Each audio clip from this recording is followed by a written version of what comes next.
Hello, I'm Tim Marlow and this is the 57th Venice Biennale, a kind of cultural Olympiad where nearly half the nations of the world come together every 2 years to do cultural battle.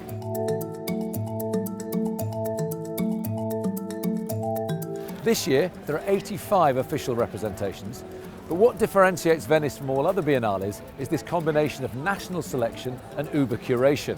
This year's chief curator is the French woman Christine Marcel from the Pompidou Centre, but we're going to begin in the Giardini with the traditional pavilions that actually reflected the balance of power in the world when the Biennale was first founded back in 1895. First up, I'd better start on home ground with the British Pavilion and fill it of Barlow's Folly. After a long career, Barlow's really come into wider prominence in recent years, and she's done it with a vengeance. What she's created is a sculptural labyrinth of the strange and the familiar, the monumental and the intimately immersive. In a way, it's both a subtle attack and a homage to the neoclassical pavilion in which it's staged. The Canadian pavilion is fluid, really fluid, in fact it's soaking. The pavilion itself is in a state of restoration, and the artist, Geoffrey Farmer, has played with that.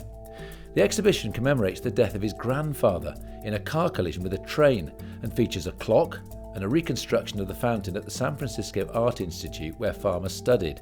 Mesmerising, compelling, bizarre, yep, it's all those things. The nearby United States Pavilion is an elegant building with allusions to Monticello or the White House, and artist Mark Bradford has committed an assault on it. The front is strewn with litter, and from the moment you enter, you're attacked with constructions referencing classical mythology. At the same time, this is very much the language of the street around South Central LA. It's an immersive architectural ruin that seems to take apart and reconstruct the whole idea of abstract American painting.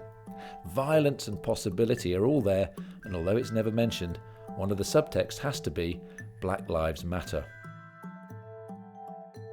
The central pavilion is the domain of Curator General Christine Marcel, and her theme, Viva Arte Viva, which she's explored through 9 trans pavilions, 2 of which are in the Giardini, starting with the Pavilion of Artists and Books. Confused? Yeah, me too. Anyway, at the centre of this pavilion within a pavilion is an extraordinary work by the Icelandic-Danish artist Ólafur Eliasson, one of the most inventive and important artists working in the world today. The Green Light Artists Workshop invites refugees from countries as broad as Gambia, Somalia and Afghanistan to participate in a programme of shared creating, showing art's power to cross boundaries. Other highlights are works by the Syrian painter and activist Marwan and the late underrated British artist and book burner John Latham. So there's a taster from the Giardini. Don't forget to keep an eye out for my next 2 videos, one with highlights from the Arsenale, the other highlights from all over the city.